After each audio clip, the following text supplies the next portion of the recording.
Anjarakandy dental കോളേജിലെ നിതിൻ രാജിന്റെ മരണം ഏറെ വേദന ഉളവാക്കിയതാണ്.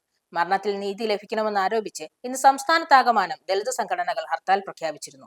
ഹർത്താൽ ജനജീവിതത്തെ ആകമാനം തകരാറിലാക്കി. നിരത്തിലിറങ്ങിയ വാഹനങ്ങൾ തടഞ്ഞും കടകൾ അടപ്പിച്ചും ഏറെ സംഘർഷം സംസ്ഥാനത്തും എല്ലായിടത്തും സംഭവിക്കുകയാണ്. ആശുപത്രിയിൽ പോകുന്നവരും പരീക്ഷയ്ക്ക് പോകുന്നവരുമാണ് ഇതിൽ ഏറെ ബുദ്ധിമുട്ട് നേരിടേണ്ടി വന്നത്.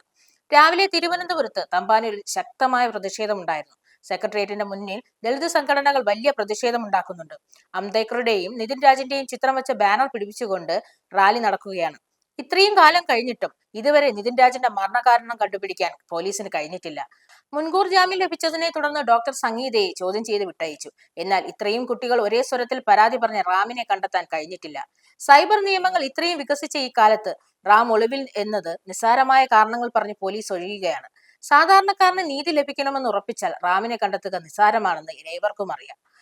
ലോണാപ്പിന്റെ ഭീഷണിയെ തുടർന്ന് ആത്മഹത്യ ചെയ്തുവെങ്കിൽ റാമിന് ഒളിവിൽ പോകേണ്ട സാഹചര്യം നിലനിൽക്കുന്നില്ലല്ലോ. നിസ്സാരമായ ഈ തുകയ്ക്ക് 5 വർഷത്തെ സ്വപ്നം ഉപേക്ഷിച്ചു പോകുമെന്ന് വിശ്വസിക്കുക പ്രയാസമാണെന്ന് കുടുംബവും കൂട്ടുകാരും ആരോപിക്കുന്നുണ്ട്. ആത്മഹത്യ ഒന്നിനും പരിഹാരമാകില്ല എന്നുള്ളത് പോലെ തന്നെ ഹർത്താലും ഒന്നിനും പരിഹാരമാകില്ല. കൃത്യമായി പഴുതടച്ച് അന്വേഷണം നടത്തിയാൽ ഒരു കുടുംബത്തിന് നീതി ലഭിക്കും.